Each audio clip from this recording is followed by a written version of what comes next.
Hello, আমার নাম সমন্বয়। আমি আহ, এখন সেকেন্ড ইয়ারে উঠবো কলেজে, সেন্ট জেভিয়ার্স কলেজে। তো রিসেন্টলি আমি আমার ইন্টার্নশিপ শেষ করেছি সে ক্রিয়েটিভ রাইটিংয়ের ওপর।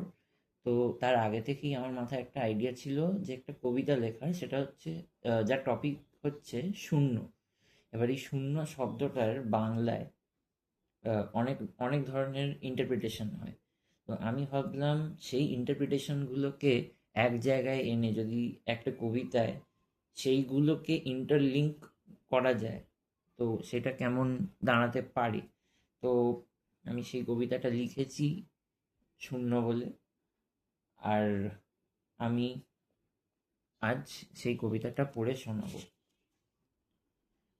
শুনেছি নাকি শূন্য একটা সংখ্যা, যার নেই কোনো মান, কিন্তু যখন রাতের আকাশ দেখি ভরে প্রাণ, অনুভব করি এক দিগন্ত শঙ্খনাদ, বুঝতে পারি তা অনন্তের সংবাদ। তারপর ভাবি, যদি এই মহাকাশ সত্যিই অনন্ত, তাহলে যারা শূন্য তারা কি এত কথা শুনতো? তারা শোনে, তারা শূন্য, কিন্তু সংখ্যায় অগণ্য। শূন্যের দিকে চেয়ে তারা থেকে যায় সামান্য।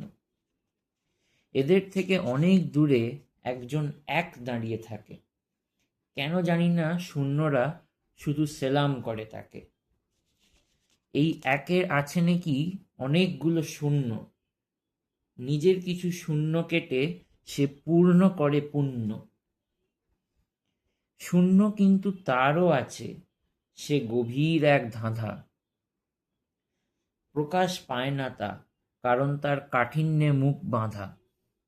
আমি ভাবি সে তো এক, সঙ্গে এতগুলো শূন্য, অট্টালিকার মালিক সে, তাও কেন সে ক্ষুণ্ণ। লক্ষ্য করি এক হয়ে সে আজ সত্যিই একা, যেখানেই যায় তার পরিবারের পাই না কোনো দেখা।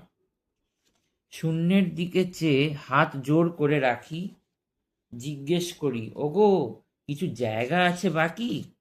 শূন্যরা তো খেটে মরল এক বড্ড একা, শূন্য থেকে এত কষ্ট যায় না বুঝি দেখা। আসে না কোনো উত্তর, তখন বুঝতে পারি মাথা ঠান্ডা করে তর্ক করা ছাড়ি। শূন্যের আগে এক না পেলে শূন্যরা দেয় গালি, নালিশ করে সারা জীবন হেঁটেই যাব খালি। আবার একভাবে আবার একভাবে তার কেন যে কেউ নেই, সারা জীবন কাটবে কি কোনো শূন্য আসনেই। একের লাগে শূন্য আর শূন্যের লাগে এক, বিভেদ ভেঙে একসঙ্গে চেষ্টা করে দেখ। ধন্যবাদ।